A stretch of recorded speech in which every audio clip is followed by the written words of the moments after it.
Hey, what's up? Andrew Kramer here, and in this tutorial, I'm going to show you how to create some refracted 3D reflections. Basically, here's some 3D reflections based on the previous tutorial of 3D reflections. And it looks nice, and here's an example of what we're going to be creating.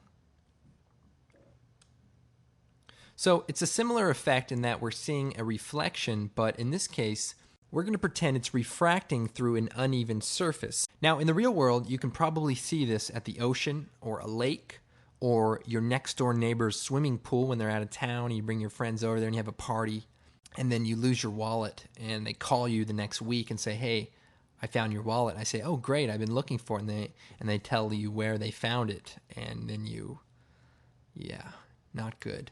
So, in any case, what we're going to do is create this effect, and we'll go and get started. Now, I will warn you, this isn't a super beginner tutorial, so if you want to check out the original 3D reflections tutorial, I recommend you do that.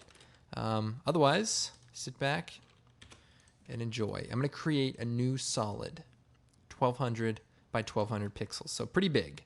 It's going to be our floor or our liquidy surface. I'm going to choose Effect, Noise, Fractal Noise. We'll leave it at the default settings. I'm going to choose Effect, Blur, Fast Blur. And we'll set it to about 25. Okay, now I'm going to turn on the 3D layer switch.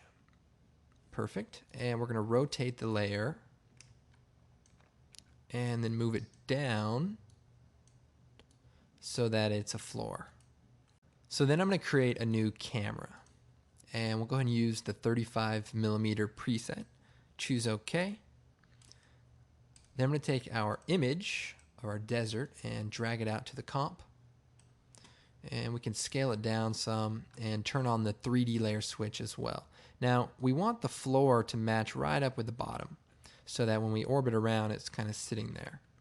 Then I'm going to shut the background layer off and duplicate the desert image and then rotate it upside down and then move it down. And we want it to line up just right there.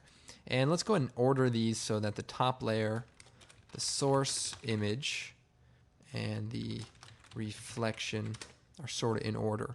Then I'm going to take the parent pick whip and select the source image so that if I move the source image around, it follows also. We turn our background layer on. Now, the problem is our reflection isn't seen. So in the previous tutorial, we found the solution was to create an adjustment layer and put it beneath the reflection and the background layer. And that basically allows it to render out of order. And if we take the opacity of the reflection layer and turn it down some, we can sort of see